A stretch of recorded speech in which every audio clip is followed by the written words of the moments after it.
Ang ating pag-uusapan, God is able to satisfy you in soul winning. God is able to satisfy you in soul winning. Ang tagpong ito, mga kapatid, actually, ito po ay matapos na ang Israel ay maalis sa pagkabihag ng Babylon. Ito po yung tinutukoy na nagantay ng matagal na panahon, almost 70 years na nagantay bago nila nakamtan yung paglaya mula sa pagkabusabos ng pangalipin ng Babylonia. Ayon sa aking nabasang nag-aral ng Bible, noong 586 BC, sinakop ng Babylonia ng Jerusalem sa pamumuno ni Nabucodonosor II. Sinira nila ang templo at dinala ang maraming Hudyo bilang mga bihag sa Babylonia.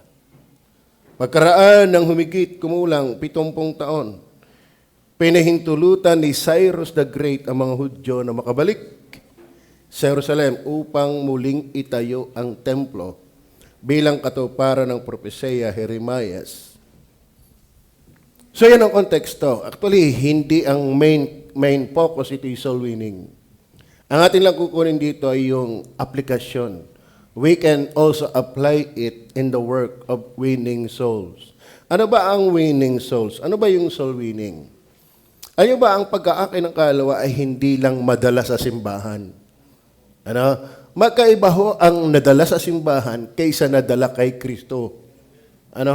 Hindi lahat ng nadadala sa simbahan nadala kay Kristo. Meron pa kang nangyayaring nadala sa simbahan, nadala dahil ng mga taong nasa simbahan. Huwag sana mangyari yon. Na yung iba nga inaakay na tapos tayong hindi, ay tayo pa yung hindi ayos. Okay. Ang sabi po diyan ng talata, muli nating basahin. Para makita natin yung ating hahanguan. Pakipix na lang ako sa talata. Sila na nagsisipagkasik na may luha, nanalangin ng mga Hudyo na sila'y makalaya sa napakatagal na pagkaalipin ng Babylonia. Pero dumating din magsisiani na may kagalakan. Verse 6, siyang lumalabas at umiiyak na nagdadala ng binhing tatanim, siya'y di sasalang babalik na may kagalakan, nadala ang kanyang mga tangkas. So ang konteksto na yan, original context na yan, ay hindi talaga soul winning, kundi ang Israel na nakalahya mula sa pagbusabos ang kanilang alipin. Pero sa mga nag-aaral, yung prinsipyo dito ay pwede nating i-apply sa pag-aakay ng kaluluwa. Bakit? Mga kapatid, kapag tayo nag-aakay ng kaluluwa, mayroon ding luha. Tama ba? Tayo ba'y umiyak na para sa kaluluwa? Hindi hong madaling mag-akay ng kaluluwa. Yung nga, akala mo naakay na, hindi pa pala.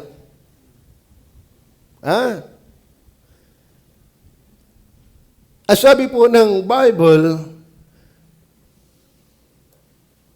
mayroong patient waiting for God sa pagbubunga. Hindi madali. At ang kagalakan ay kapag may naliligtas ng mga kaluluwa. Hindi madali ang mag-akay ng kaluluwa. Makikita po natin yan. Kaya pwede natin i-apply sa soul winning ito. At mga kapatid, ang pamagat natin, God is able to satisfy. Ano ba ibig sabihin ng satisfy? Ang Diyos ang sumisya. Ang Diyos lamang ang kayang magbigay ng tunay na galak. Kapunuan at kakontentuhan habang matapat nating ginagawa ang pag-aakay ng mga tao kay Kristo. Ano ho? Kahit anuman ang naging resulta, ang ating kasayahan ay dumarating hindi lamang pag may nakikitang mga naliligtas. Alam mo, sa totoo na hindi lang yon. In fact, yung nakagagawa ka ng kalooban ng Diyos, nakakapagpasaya na yun. Yun palang nakapagbabahagi ka ng salita ng Diyos, eh di lalo na kung may bunga na. Bakit? Ang nakakapagpasaya dahil nakakasunod ka. The very essence, the substance of what we call good success ay kapag nakakasunod tayo sa kalooban ng Diyos. Hindi ang dami ng pera, hindi ang dami ng kaibigan, hindi ang dami ng inabot ang tunay na success. Pwedeng ikaw ay timawa at hungkag kahit meron ka ng bagay ng lupa, pero hindi mo nasusunod ang Diyos sa iyong buhay. Alam niyo ba? Yung simpleng nagbibigay ka ng tracts dahil sumusunod ka sa Diyos, nakakapagpasaya na yan. Yung simpleng ikinagpo-post ng ating invitation. Amen? Don't small that, since we are doing that, not for our glory, but for the glory of God. Walang maliit na ginagawa para sa Diyos. Yung simple lang maglagay ka ng, hindi puro himutok lang nilalagay nyo doon sa ano. Saan ba yun? Yung message sa messenger. Ang ilagay nyo di pag-i-invite. Hindi yung mga himutok ng buhay. Dapat blessing tayo kahit sa paggamit ng Facebook. Our labor in the Lord indeed is not in vain. Amen? Alam mo, ang Diyos po nagpapasaya niyan. God will satisfy us. God is able to satisfy you in soul winning. Hindi naman, pwedeng hindi agad ngayon nakikita mo ang resulta. Pero dapat na nagkahasik ka. Amen? Bakit? Hindi naman tayo nagliligtas. Tama ba na? Kaya nga sa ng Bible, hasik lang ng hasik. Hasik lang ng hasik. Yung pagkahasik mo mismo yun. Dahil ginagawa mo sa Diyos, sasaya ka na. Pero yung pagkahasik pa lang, wala kang ginagawa. Huwag kang maghanap ng saya na hindi ka nasunod sa Diyos. Alam mo, maganda yung nasunod ka na, may pera pa. Pero hindi lahat ng nasunod, lagi may pera. Pero merong hindi nasunod na mapera. Pero tiyak, hindi masaya. Ang Diyos ang nagpapasaya. Amen.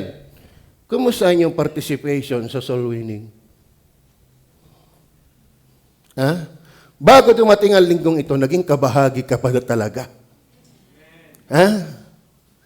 Naging kabahagi ka pa talaga. Palakpan natin natin mga bisita. Salamat sa mga bisita natin. Palakpakan din natin yung mga dahilan kung bakit sila'y narito. Alam mo, sa totoo na, hindi man sila maligtas ngayon, o hindi natin alam, masaya ka. Bakit? Nasunod ka sa Diyos.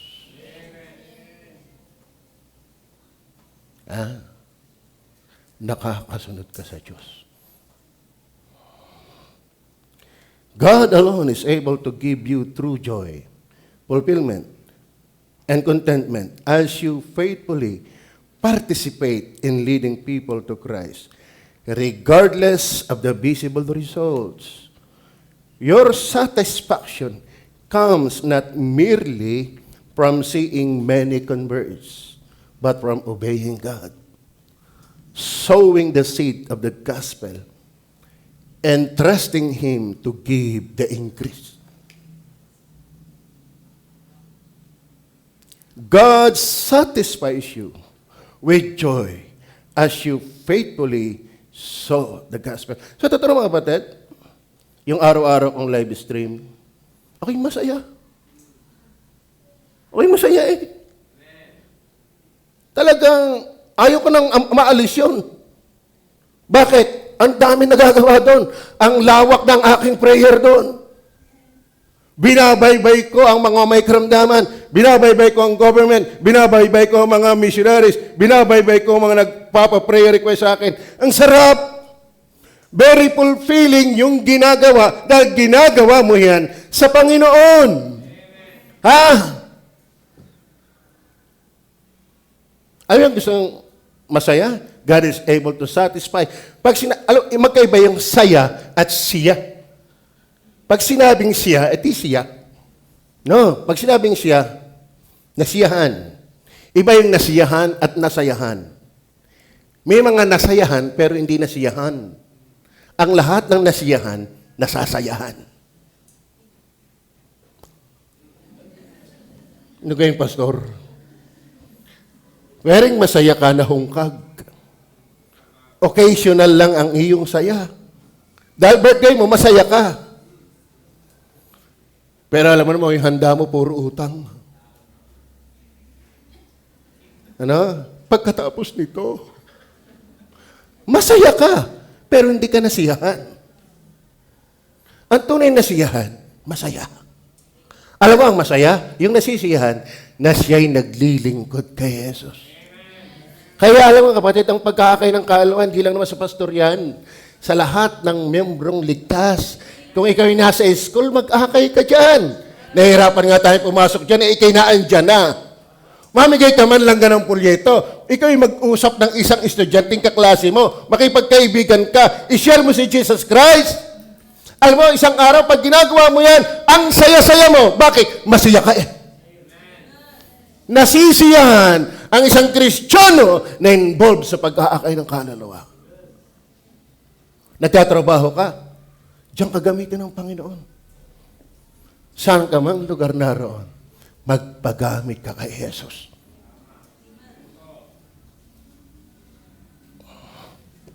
God satisfies you with joy as you faithfully sow the gospel. God satisfies you through the privilege of serving Him. Mind you, biyayang ikaw ang nag-aakay. Hindi yung ikaw ang akayin. Ha? Biyaya, Brother Eric, ako yung binubuhat mo. Hindi ikaw yung binubuhat ko. Biyaya yung ikaw ang nadalaw sa ospital. Hindi ikaw yung nasa ospital. Biyayang ikaw ang nakikipaglibing. Hindi ikaw yung inililibing. Kaya napakabuti ng Diyos, ikaw ay mag-aakay. Ibig sabihin, ligtas ka na. Amen? Hey, Christian, gusto mo maging masaya? Dapat sinasatisfied ka ng Panginoon. Because you follow Him. God satisfies you by allowing you to see spiritual fruit in His time. Sa totoo na, nakakatuwang makakita isang araw dahil tanim ka ng tanim, nag-aani ka. Si Madam, doon sa likod, tanim ng tanim. Pumayag naman ang may-ari. Dungkal yan. Papawis daw. Iba't iba ang tanim. Pero nakikita niya, Dati, ano kayong pang-alis ng naninira? Bakit? Butas-butas daw ang dahon eh. Nung unahan pa tayo, wala pang bunga, magaling pa yung mauhod na yan. Talbos pa lang nakakain na. Pero isang araw, tuwan-tuwa si Madam. Pag naglawit na yung sitaw, kukunin agad ng mga workers. Pag nag-uultawa na yung mga okra, sa totoo na, tinanim yan ni Madam para sa lahat. Ganyan yung kabuti, kaya sinasamba ko yan eh. Ha? Oo. Sabi, Dati, kukunin ko kasimbahan ng binhi. Bay, wag. Ikaw nakaisip magtanim eh.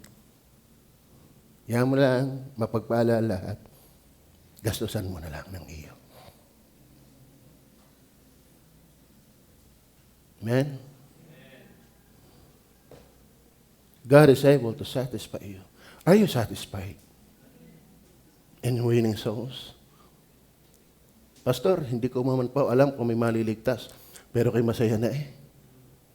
Ang saya pala na naibabahagi si Kristo. Ay di lalo na pag nakita mo, may naligtas. God satisfies you with the eternal reward and faithful service. Yan pa ang maganda. Isang araw, kung paano dumating ka sa lupa na walang dala, ganyan din aalis ka na walang dala. Pero maganda, pwede kang umalis na may madadatngan. Bakit? Nag-akay ka. Kaya leader ng mga satellite, tuloy lang. Kaya yung mga members na kasali sa pag-akay ng kaluluwa, di ka man nakakahayo, yung iyong bahay gawin mong Bible study. Home for Bible study. Pakainin mo ng mga workers dahil kulang na yan sa support. At kayo naman hindi makahayo, magtapat kayo sa giving. Ha? Di nyo na nga kayang humayo. Ha? Kaya alam sa totoo na,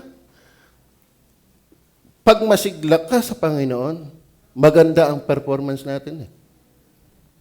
Dala na yung pag-aakay, pati pagbibigay.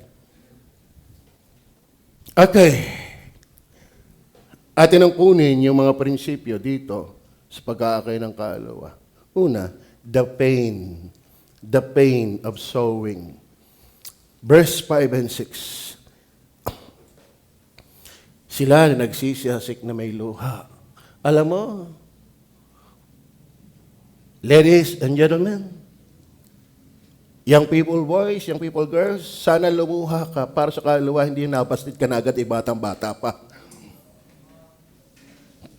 Amen? Lumuha. Ibig sabihin, hindi madali. The pain of sowing. Sila na nagsisipagkasik na may luha.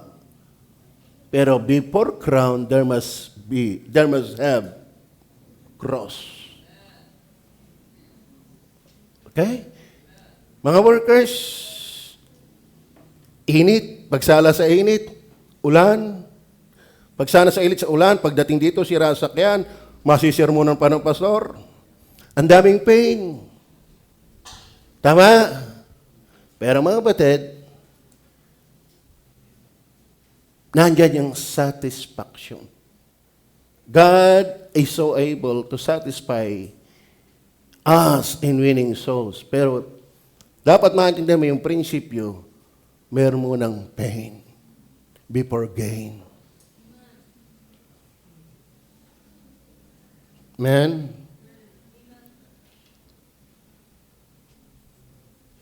Verse 6. Siyang lumalabas. Yun pa lang, hindi madali yan. Kapalag yung ibang lalabas dahil sa trabaho, pero ito mga ito lalabas para mag-akay ng kaluluwa. Hindi mo alam kung hahabulin pa ng aso, usag yung pinahahabol ng aso. At yung iba naman, hindi mapare-pareho ang pagtanggap. Ang marami negative. Tama ba? Siyang lumalabas at umiiyak na nagdadala ng binhing itatanim. Ako iniwalang soul winning ang prinsipyo din dyan. Tama? Yun tayo nangangaral ng salita ng Diyos. Siya'y di sasalang babalik. Before God will satisfy us, there must pain to be encountered first. To be experienced. To experience first.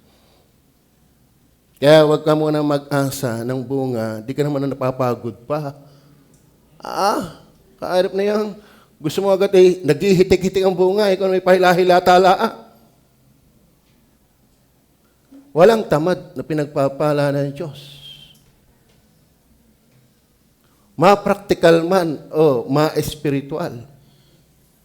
Pero sana kung nagpapagod tayo ng panglupa, mas magandang napapagod din tayo panglangit. Alam mo, ang sukatan ng tunay na sipag ay yung sipag sa bagay ng panglangit. Tama. Sapagkat kalimitan ng sipag sa lupa ay out of pride. Hindi lahat, pero malimit. Bakit anong out of pride? Baka sabihin ng kaklasiko yung walang narating. Baka sabihin ng aking kapitbahay, ano kaya na pag-iwanan ka na? So, you're driven by fear. And B, not necessarily you are industrious one. Amen. Pero kung ikaw talaga may takot sa Diyos at inuuna mo ang Diyos, biyabit ang bagay ng lupa. Ang tunay na masipag panlangit, dala-dala ang kasipagang panlupa. Pero hindi lahat ng masipag sa lupa, masipag sa usaping panglangit. Naintindihan niyo ba yan? Naintindihan niyo ba yan? Hindi lahat ng masipag sa usaping panglupa, masipag sa usaping panglangit. Pero kayo iniwala, damay ang kasipagan ng panglupa kung una ka munang masipag panglangit. Gusto mo ng crown? Gusto mong masiyahan? Kumusta ang iyong ginagawa?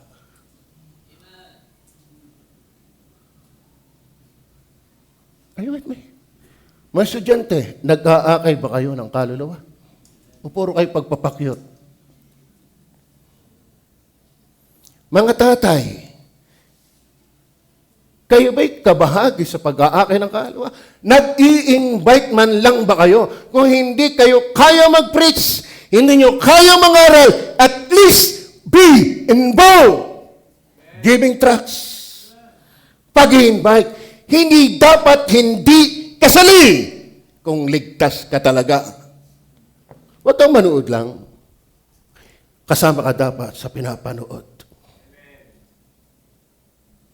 Mga ina, sarap yung maritisan ng maritisan, pulaan ng pulaan. Bakit hindi natin ibahagi si Jesus? Tatandaan ninyo, ang tubig na pinangingitlogan ng lamok ay yung tubig na tigil. Kaya kalimitan, mga masasamang isip na lamang lagi ang napunta sa atin, hindi tayo active.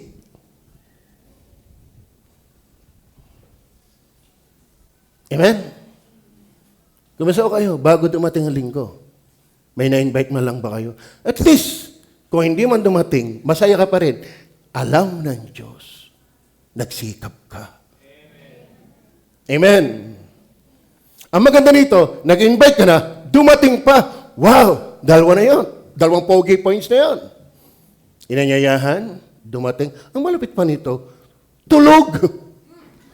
Medyo nabawasan ng kaunting point. Hindi, tulog yung nag-invite. Pero gising na gising yung inimbitahan. Ang maganda nito, naligtas. At ang maganda nito, nag-aakay na rin. At ang pinamaganda nito, nakita mong napasok na sa Bible School. Ang maganda nito, namatay na agad. Ibig sabihin, langit na.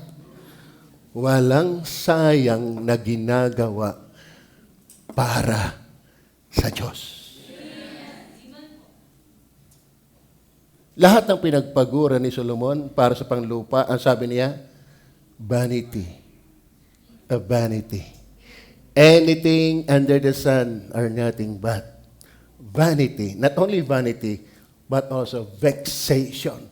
Pag sinabing vexation, malamig sa ilong. Vexation. Ibig sabihin niyon, kapaguran lamang. Sa totoo na, ang buhay na hindi nakakasunod sa Diyos kahit meron, kapaguran lamang. Ang maraming pera pagod, bakit? Hindi masaya. Amen? The pain of sowing. Siya lumalabas at umiiyak na nagdadala ng bining itatanim. Siya hindi sasalang babalik. Hindi sasala. Sure, God will satisfy our endeavor to winning souls. Amen? Kayo kaya ay naging nasiyahan na at naging masaya sa usaping pag-aakay ng kaluluwa. Faithful soul winning often involves tears, burden, rejection. Sa totoo na, diyan ka makakaranas ng pag-reject ng maraming tao. Even our Savior Himself was despised and rejected. Kaya, tayo pag ang hindi. Siya nga tagapagligtas, tinanggihan, ikaw pa namang nag-aaro lang ng tagapagligtas. Pero hindi lahat ganun. Kaya yung mga pagsasabi ng realidad ng buhay, sa pag-aakay ng kaluluwa, yun talaga nag-aakay. Yung iba, debate lang ang alam wala naman sa field. Amen. Faithful soul winning often involves tears, burden, rejection, sacrifice. Sa totoo na pati sacrifice. Kalahin mo dito, mga nag-full time may iniwan. Sumunod lang sa Diyos. Tapos ang pupuntahan dito, ang support hindi pa maintindihan kung meron o wala. Magaling pa yung Itbulaga, laban o bawi. Laban o bawi, dito meron o wala. Are you with me? Hindi madali yun. Yung ikaw ay maglalakad, ang bilin ko sa kanila, wag laging daladala ang tricycle, ang jeep, iiwanan niya sa isang lugar dahil hindi niyo bababaybay ang mga taong kay takbo ng takbo. Lakad! Lakad nga sila. Mainit, maulan, sakripisyo. Hindi madali.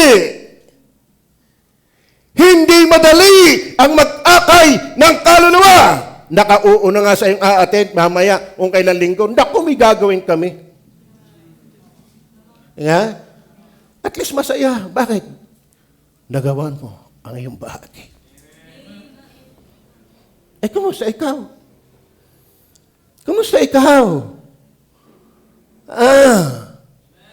Magaling ikinakaranas ng rejection dahil nireject ka nga. Paano kayo re-reject? Wala ka namang in-offer.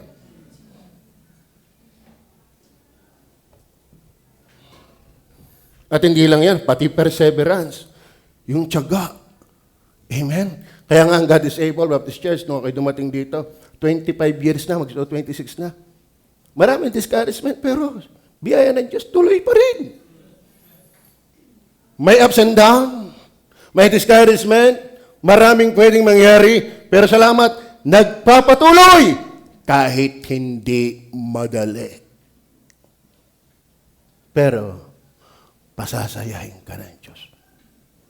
God is able to satisfy. Amen? Yung iba nga sa inyo talaga satisfy na eh. Bakit? Para siyang pinangakuan, ngayon din, kakasamahin kita sa paraiso. Are you already in paradise? Amen? As sabi ng Matthew 9:36-38, Jesus was moved with compassion and spoke of the harvest. Alam mo, sa totoo na po, kapag tayo ay naghahasik, isasatisfy tayo. Bakit? Kalimitan po ng naghahasik, nag-aakay ng kaluluwa, nakakaramdam ng awa.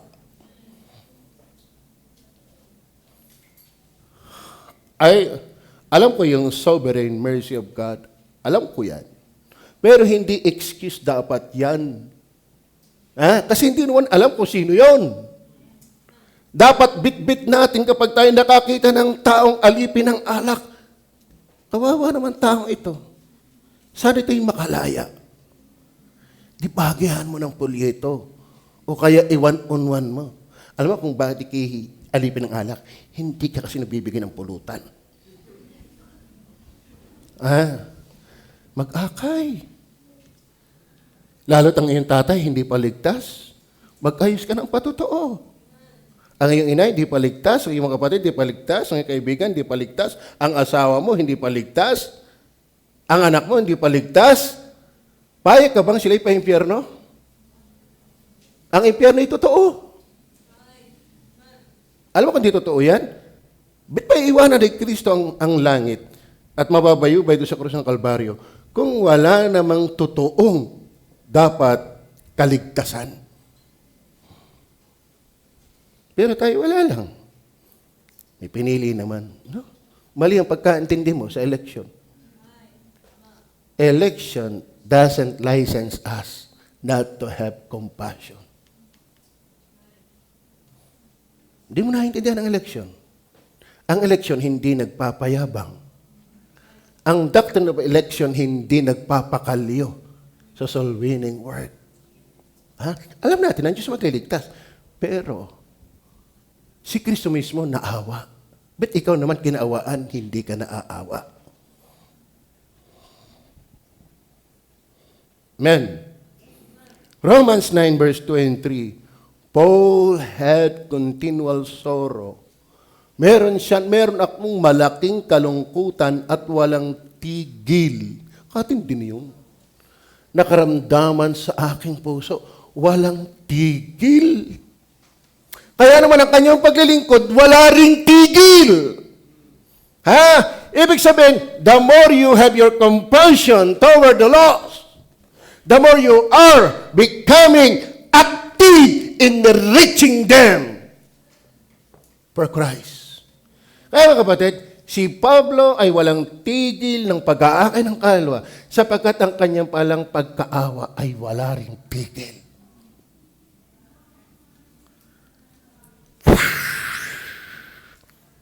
Amen. Liwanag ko ba? Ano tayo? Nabubuhay na laang na walang pakialam sa gawain ng pag-aakay ng kaluluwa? Saka na ako, Pastor, pag ako nakagraduate na. Saka na, Pastor, pag nakuha ko na yung aking career. Mind you, hindi ikaw ang may hawak ng iyong buhay. At maging yung gusto mong akayin, hindi rin ikaw ang may hawak ng kanilang buhay. At saka kung anak ka ng Diyos, bakit wala kang pakialam?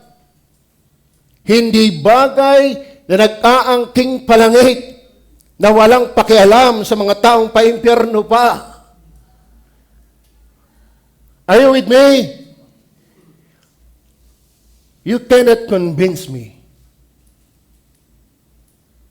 that you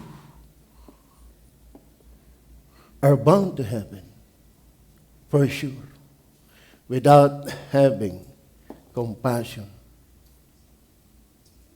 to the lost. Dahil si Pablo mismo nagsabi, electionist yan.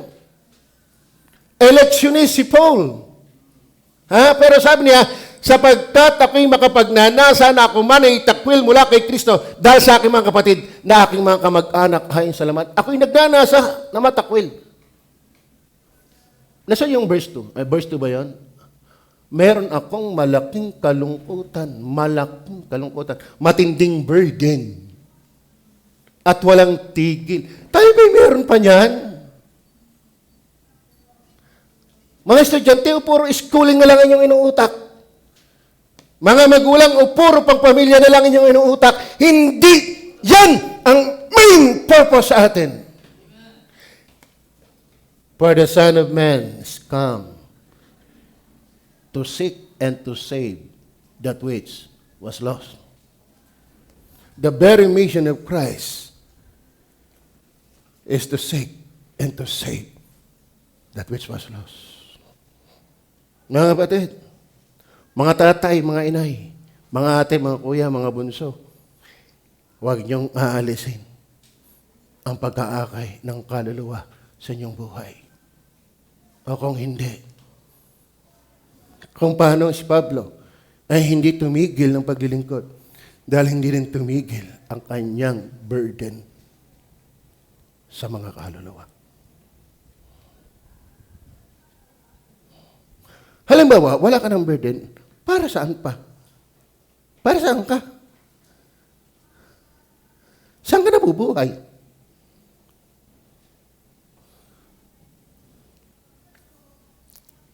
Ang sabi ng Acts chapter 20, verse 19 and 31, Paul served and warned people with tears. Na ako'y naglilingkod sa Panginoon ng buong pagpapakumbaba ng isip at ng mga luha at ng mga pagsubok na dumating sa akin dahil sa mga pagbabakay ng mga Hudyo. Alam niyo, ang dami niyang naranasan alang-alang sa pag-aakay, pamamahagi ng Ebanghelyo ni Kristo. Pero hindi siya malungkot na tao. Siya nga nag-i-encourage sa taga-Pilipos, rejoice in the Lord always, and again I say rejoice. Bakit? Hindi ang kahirapan ay kalungkutan. Yung kinahihirapan sa tama, kahit nahihirapan ka, masaya ka. Pero tayo nahihirapan dahil sa ating kasalanan, yun ang mahirap. Maliwanag ba? 2 Timothy chapter 4 verse 2, preach the word with patience and endurance. Ipangaral mo ang salita. Pilay ka man, bulag ka man. Si Panik Crespo ay bulag, si Pastor Tisoy ay bulag, pero nagpapastor siya ng 2 simbahan. Hindi excuse ang kabansanan, hindi excuse ang education. Ang tunay na dahilan, you are saved.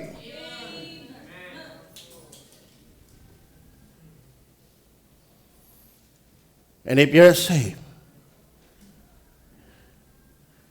praise Christ. Ipangaral mo ang salita. Magsikap ka. Huwag kang yung walang ginagawang paraan. If there is a will, there is a way. Kung gusto mo, may paraan. Magsikap. Hindi madali. Kaya nga, pagsikapan.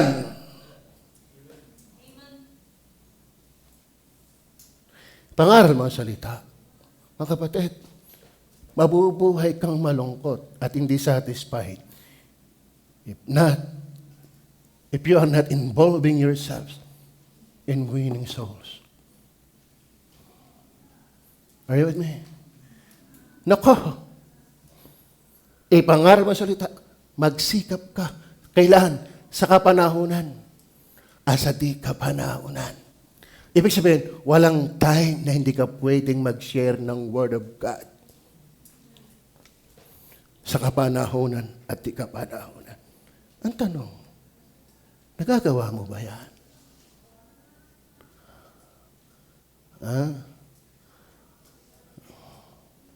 Are you already in paradise?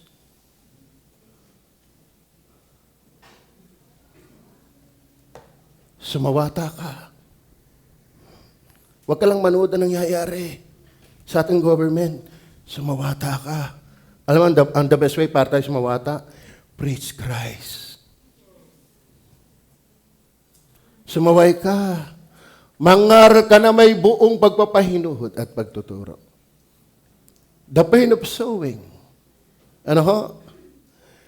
Preach the word with patience and endurance.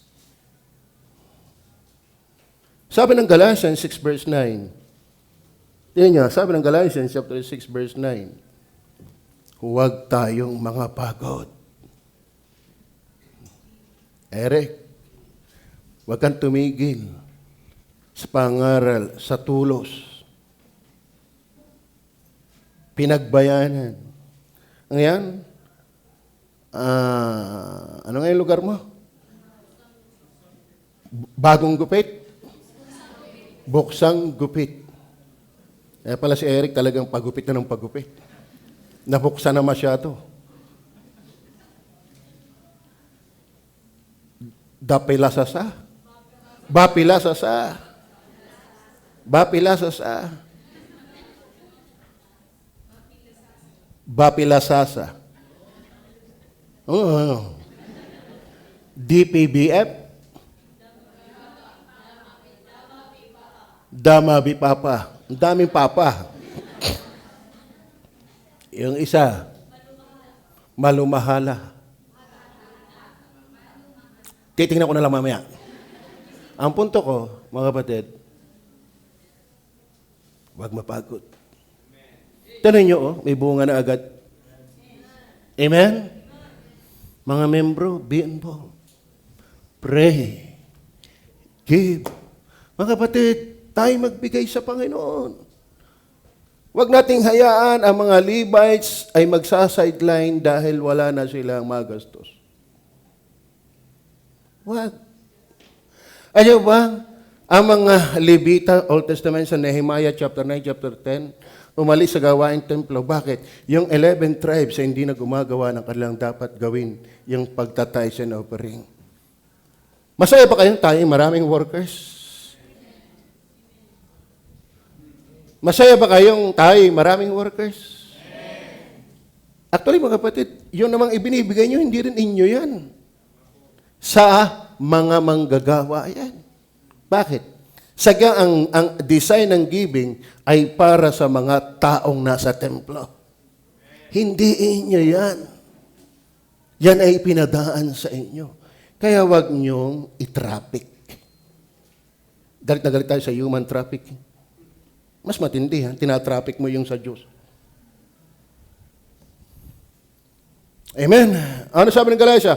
Huwag tayong mga pagod. Saan? Sa paggawa ng mabuti. Sapagkat sa kapanahunan, magsisipag-ani tayo kung hindi tayo magsisihimagot. Mga kapatid, ba't huwag tayo mapagod? Ibig sabihin, nakakapagod talaga. Di ka? Uy. Kayo, akala lang ninyo, ganun yun. Pero pag ikaw mismo ang nandito at nag-handle ng gawain, ramdam mo. Kaya nakakaawa kung ikaw hindi ka nakakaramdam. Ibig sabihin, wala kang pakialam. Nabubuhay ka lang sa iyong sarili. Tama? Sabi nga sa inyo, na ako'y nasa Good Shepherd. Kinausap ako ni Pastor Hernandez, hindi ka naman paghahanapan eh. Kasi ganyan ka. Pero sa totoo na, bilang may bait, hindi ko kayang manood ang gawa ng gawaan. Ako'y nandun lang. Hindi ako pwede paghanapan. Pero yung ramdam ng aking pagkatao, hindi ko kayang kayo'y pagod. Ako'y hindi.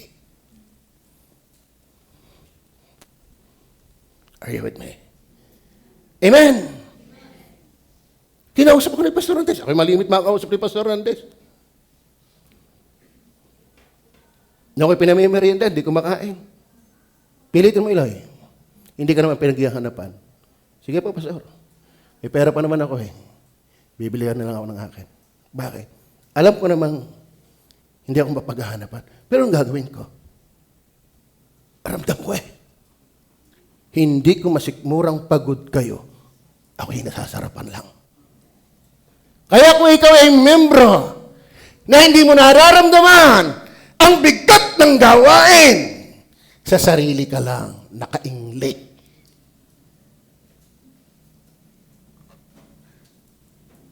Are you with me? Amen.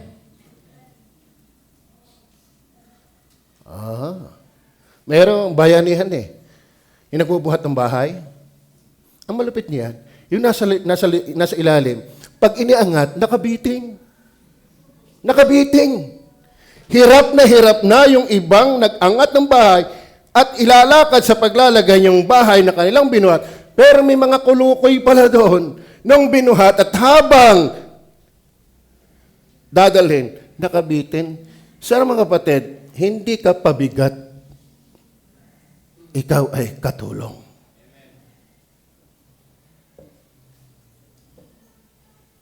Amen. Amen. Amen ba?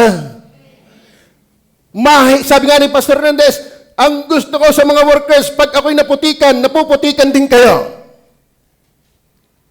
Pag ako'y lumusong sa kanal, lulusong din kayo. Ang kanyang ilustrasyon, yung tinidor. Pag tumuhog ang tinidor sa longganisa, 4 ang tutuhog, hindi isa lang. Kaya sa gawain, hindi workers lang. Lahat ng ligtas. Amen? Then number 2, not only the pain of sowing, but the promise of the sovereign. The promise of the sovereign. Hindi puro pain, may pangako din ng Diyos. Ang sabi ng verse 5, sila na nagsisipag-hasik na may luha. Amen? Alaala ko nung ako'y nandun pa sa Ilaya, iyak na ako ng iyak. Sino hindi mapapayak doon? Lagi ka nag-iisa. Tuko ang kasama. Ahas na pula. Malupit ay nung bumagyo. Kita ko tingkab ang bubong. May ahong ko gayon. Hindi makapagluto. Kung anong nalaglag na Indian, yun ang aking kinakain. Pero salamat. May pangako ang Panginoon. Amen? Sali ba kayo? Sasali ba kayo? Ibig sabihin, handa ka rin lumuha. Handa ka rin magpatuloy. Handa ka rin magsakripisyo. Sila na nagsisipaggasik na may luha. Ayan o. Ayan o. Hindi puro luha. May pangako. Amen. Kaya kung ikaw lalaki, gusto mo talaga magkasawa, kung ayaw sa isa, iyak ka din sa isa.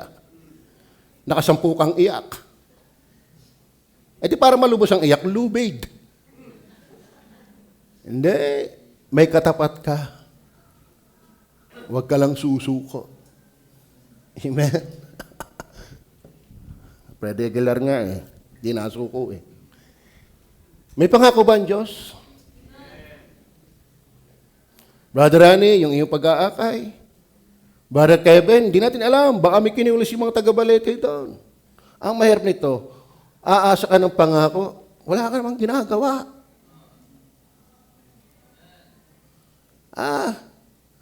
Paano ka mga hawakan sa pangako, wala ka namang itinanim.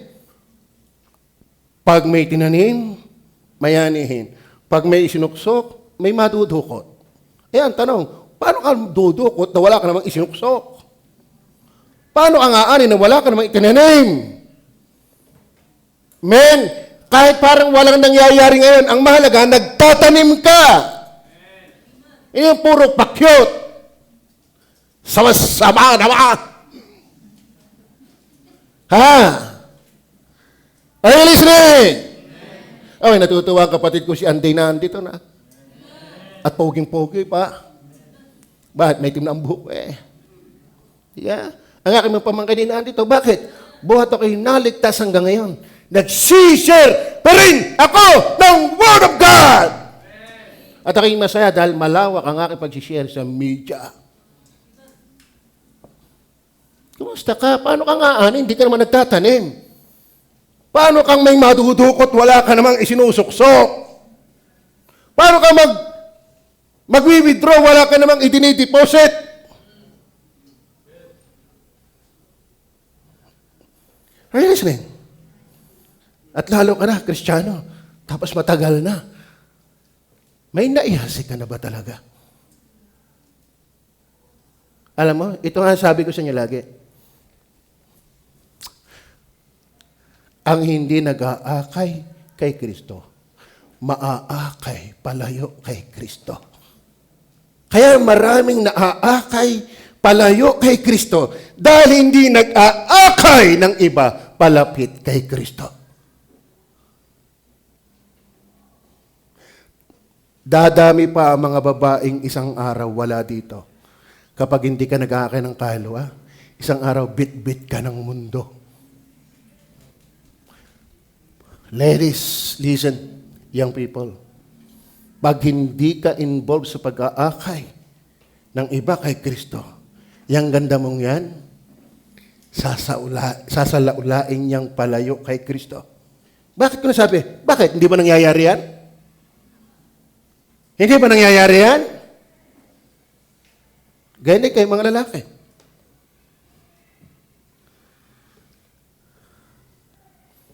Amen. Nag-akay tayo. Mag-akay tayo. The promise of sovereign. 1 Corinthians chapter 3, verse 6 and 7, ano sabi diyan? Ako ang nagtanim, si Apollos ang nagdilig, ngunit ang Diyos ang siyang nagpalago. Kaya magtanim ka lang. May magdidilig. Pero salamat, may Diyos na nangako na magpapalago. Verse 7. Ano pat walang kabuluhan na nagtatanim, kaya huwag tayong magyabang. Tayo'y hamak na lingkod lang ng Diyos na ginagawa natin ang bahagi natin. Ano pat walang anuman na nagtatanim, ni ang nagdidilig, kundi ang Diyos na nagpapalago. May pangako ang Diyos. Hindi mauuwi sa wala ang iyong pagtatanim. Kundi yung mga anak mo na Kristyan, na di paligtas, taniman mo ng taniman. Diligan mo ng diligan sa panalangin. Diligan mo ng kaya imbita sa church. Gawin mo ang lahat dahil may Diyos na bumubuhay at nagpapalago. Tingnan pa natin ang pangako ng Diyos. Isaiah 55 verse 10 and 11. Nandiyan po ba kayo? Sapagkat kung paanong ang ulan ay lumalagpak at ang niebe ay mula sa langit at hindi bumabalik doon, kundi dinidilig ang lupa at pinasisibulan at pinatutubuan ng halaman at nagbibigay ng bini sa maghahasik at pagkain sa mangangain. Mga kapatid, basahin natin ang verse 11. Magiging gayon ang aking salita na lumalabas sa bibig ko. Hindi babalik sa akin na walang bunga. Kundi gaganap ng kinalulugdan ko. Hindi maaring mabigo ang kinaluluguran ng Diyos. At giginhawa sa bagay na aking pinagsuguan. Ang init ho dito, sa totoo na. Ako in-encourage lang ni Des na, kasi bala kong wala na takbong aircon, kasi mahal. Bala ko nga sana, bukas na lang ngayon ang ating bintana. Pero inaalala ko kayo aircon nga tulog pa kayo. Di lalo kung kayo Amen. Pero sabi ko, pag Miyerkules, wala muna tayong aircon. At marami kami pinag-usapan ng mga gagawa. Kaya isang araw, doon ako kumain sa labas. Dahil sa kusina, parang purgatorio. Ang init. At noong kinanto sa lamesa, tinignan ko ang paligid. Sabi ko, Mami, tinay nyo, puro nagngiti ang damo. Pati saging, pati mga puno. Bakit? Napapatakan ng ulan. Amen? Dati, nung ako'y kumain dito, puro laya ang damo. Ang saging, puro lupaypay. Pero nung mag-ulan na, kita mo parang napalakpak ang mga damo. Ang mga saging napalakpak. Mga kapatid, ang salita ng Diyos, ibuhos mo lang ng ibuhos yan. May pangakong pasisiglayin niyan, ang gusto niyang pasiglayin. Amen? Ang problema nito, kung ikaw mismo hindi na pasisigla ng Word of God, mapasigla mo pa kaya yung iba. Kung ang salita ng Diyos walang magawa sa iyo, paano pa sa iba? Are you listening? Kakaintindihan na ba tayo? John chapter 4, verse 35 and 36. Hindi ba sinasabi ninyo may 4 na buwan pa at saka darating ang pag-aani? Narito, sa inyo yung aking sinasabi, itanaw na inyo ang inyong mga mata at inyong tingnan ang mga bukid na mapuputi na upang anihin. Itong pangako, verse 36, ang umaani ay tumatanggap ng upa. Mga kapatid, our labor in the Lord is not in vain. Tatanggap tayo ng upa. Pero pag hindi ka naglilingkod, tatanggap ka ng upak. Uupakan ka ng Panginoon. Are you with me? Anong gusto mo, upak o upa? Pero anong kailangan? Hinog na Ay di mag-ani. Sa totoo na, mag-akay lang tayo. Alam mo, ang isa sa nakikitang mahusay, ako'y hiningan ni Ninong Madi ng mga outline natin. In fact, si Brother Bal nakikinabang sa ating outline. Si Pastor Gary humingi na rin sa akin. Dahil siya ay may outreach at parang gagawing mission, yun daw ang kanyang gagawin. Ituturo. Parang dinuto. May mahilig sa ganun Gagawa pa may gawa na. So, hiningi. Si Bal hiningi. Isang araw, lumapit sa akin si Bal, binigyan ako ng love gift. Bakit? Pastor, gamit na gamit ko ngayong outline. Alam mo, hiningi yan sa akin ni Ninong Madi. Naalala ko lang kagabi. Disinan ko, ang dami. Bakit? Ang kahuli-hulihang nakita ko, doon sa outline natin, ay year 2020. Hindi ko na mabuksan yung iba. Ibig sabihin, ganun katagal na tayo ay nagba-background verses. At hindi lang ako ang nakikinabang. May mga nakikinabang. Bakit? Hindi walang kabuluhan ang maghasik ng mga salita ng Diyos.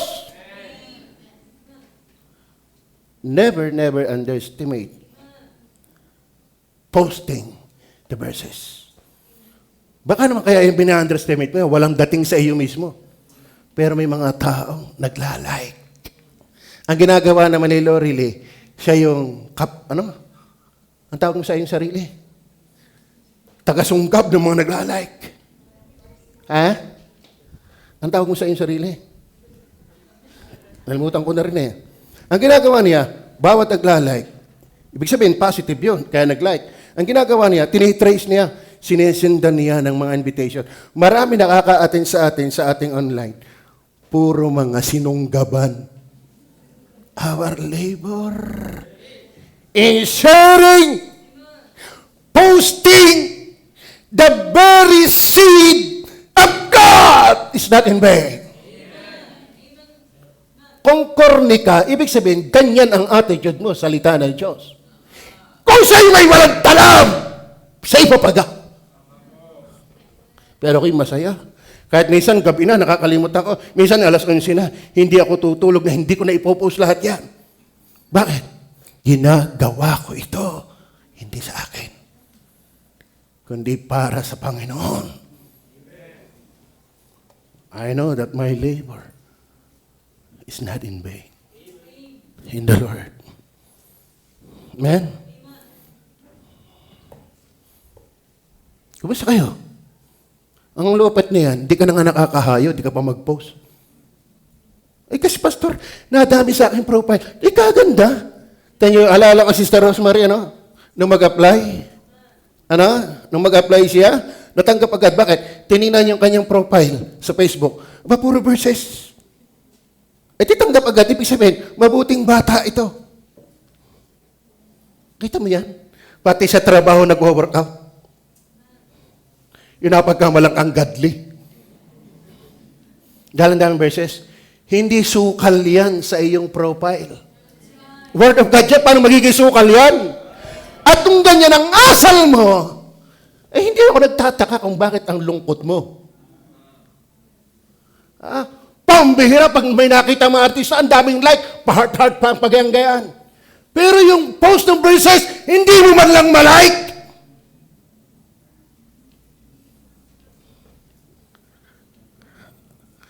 Magkakaipagan ng lantaran ng magawa mo. Susuport ka lamang sa mga pinost ng pastor mo. The way you like. Di mo magawa. Bakit ang galing mo kaysa salita ng Diyos? Mas magaling ang style mo kaysa salita ng Diyos? No. Ang nagbigay ng promise, hindi ikaw. Diyos ang nagbigay ng promise. Kung korning-korni ka sa verses, ikaw ang korni. Pero pag birthday, nakakaya hindi like ka rin. Baka sabihin ako hindi nabati. Baka pag ako nag-birthday, hindi rin ako batiin. Ito mo yan. But pag sa birthday, like, may comment pa. Lahat pinagsama-sama na, pati pag-iyak, pag-ngiti. Pero verse, nilalampasan lang. Baka pag-akay ka pa kaya ng lagay niyan. Kung ikaw mismo hindi kumbinsido. Wala akong sinisino dito. Lahat ng hindi involved sa pagpo-post ng verse, say on you. Bakit? Paano mo paniniwalaan na kumbinsi ka salita ng Diyos? Korneng-korne ka dyan. Pero God knows kung paano pinagsisikapan natin yan. Kaya ako'y saludo doon sa mga tinignan ko yung outline. Binigay ko kay Ninong Mati. Since 2020, marami pa. Ibig sabihin, mag-aanim na taon na yan. Hindi walang kabuluhan. May Ma'am Mars tayo dahil ng verse. Meron tayong Jonathan dahil ng verse. Iba pang Jonathan Uto yun. Mas pogi ka lang doon. Sa mas matangkad. Actually, 3 Jonathan ang naikinig sa akin. At meron pa akong kilalang Jonathan na pastor sa Vietnam. Kaya pag nagpipray, Jonathan, hindi kaya itong malito na. Kasi 4 kayong Jonathan. Amen? At saka maganda dito, pag involved ka sa pag-aaral ng kahalawa, hindi lang may nagre-reject sa iyo, mga kapatid, marami magmamahal sa iyo. Ako may invitation, hindi ko na lang sasabihin kung kailan. Kasi pag sinasabi ko ng maaga, parang tinatimingan eh. Yes, wala si pastor. Hindi ako attend. Alam mo, sabi kay pastor, do I know you? You? English yan. Sabi, no, pastor. Nag-meet na ba tayo? Hindi pa, pastor. Ba't ako imbitahan? Kita-kita, araw-araw. Kita ko ang laman ng iyong mga mensahe. Hindi ako nagkakamali. Kabalahibo kita. Ganong katagal ka lang simbahan? 46 years.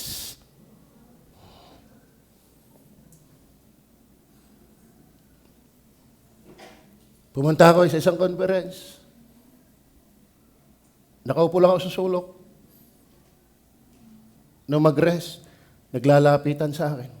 Pastor. Di ako itong alam. Sino ka rin? Sino ka rin mga ari? Sabi, pastor, nakikita lang kita pero kay masayang nakita na kita in person. Parang artista. Sa totoo na, pastor, ikaw pala yan. Nakikita lagi kita, napapanggan na kita. Pero sabi ko, mga pastor, hindi ko kayo kilala. Hindi ko kilala. Walang problema, Pastor John. Ang mahalaga, kilala namin kayo. Bakit? Yung ganang araw-araw ng mukha mo nandiyan sa media at nangangaral. Are you listening? Kaya marami ang nagmamahal, hindi lahat na ayaw. Maraming nagmamahal. Maraming nabe-bless.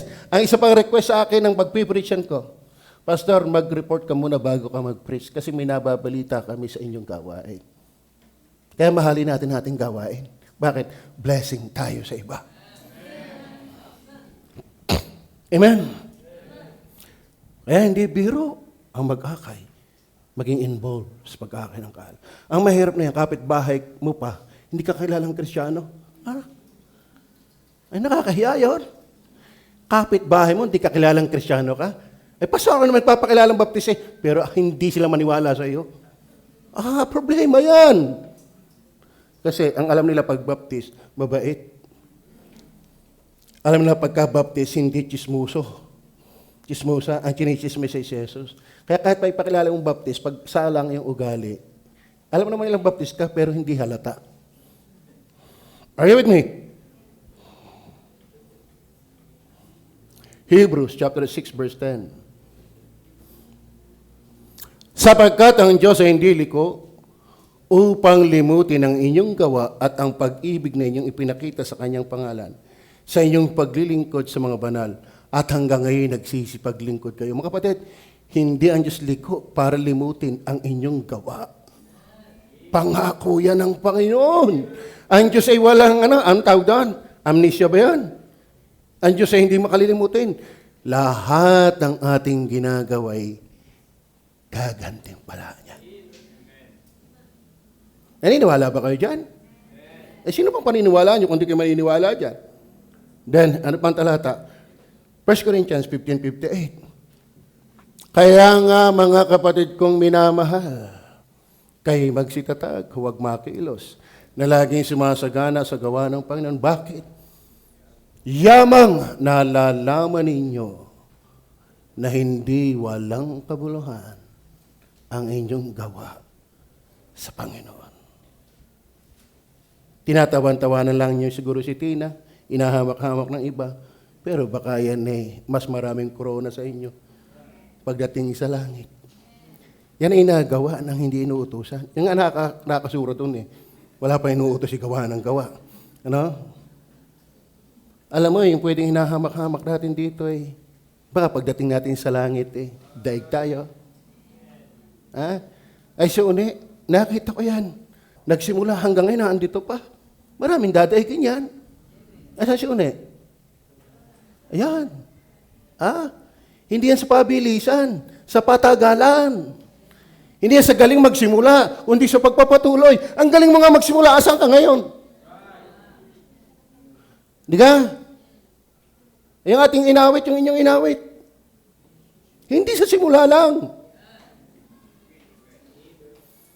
Kahit hindi ka pinapalakpakan ng tawa malaga, ang Diyos pumapalakpak sa'yo!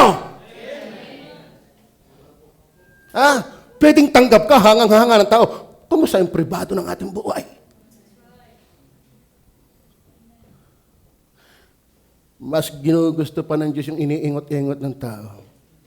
Pero tapat at nagpapatuloy kay Kristo. Kaya sa totoo na wala tayong karapatang mag-ingot. Bakit? Ingon na may mingo. Paingot-ingot nga, ingon na may isang mingot. Sa totoo na, mag-guilty ka na inahamak mo ang iyong kapwa. Bakit? Ikaw kayong mahalaga. Yung mga mapanghamak ng kapwa, tingnan mo yung sarili! Are you so special? You are not created out of diamond, but still out of the dust! Huwag kang mga hamak ng tao. Bakit? Hindi ka magaling. Kinahabagan ka rin lang. Minsan, paghahanapan mo ang iba, ikaw, kung paghanapan ka. Are you listening?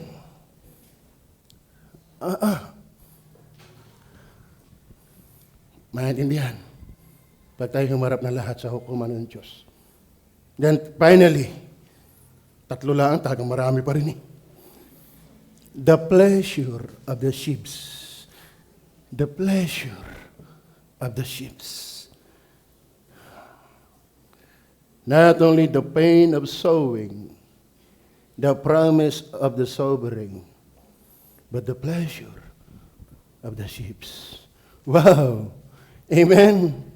Ano sabi? He shall doubtless come again with rejoicing, bringing his sheep with him. Mga kapatid, hindi ko nababasa yung ibang talataan, wala na akong oras. Ang punto ko, masaya ang tao pag pinasisiya ng Diyos sa soul winning. Amen? Tama ho ba? Alam mo sa totoo na, ang soul winner, hindi ang kalungkutan ng iba. Kagalakan niya. Kaya nga sabi ng Bible, John 15:8, dito lumuluwalhati ang Ama na kayo nagsisipagbunga ng marami. Pati ang Ama nagagalak. Pati ang anak nagagalak. Tayo'y magagalak kapag tayo magbubunga ng marami. Pero paano ka magbubunga ng marami? Hindi ka naman nagtatanim ng marami. Tayo manalangin.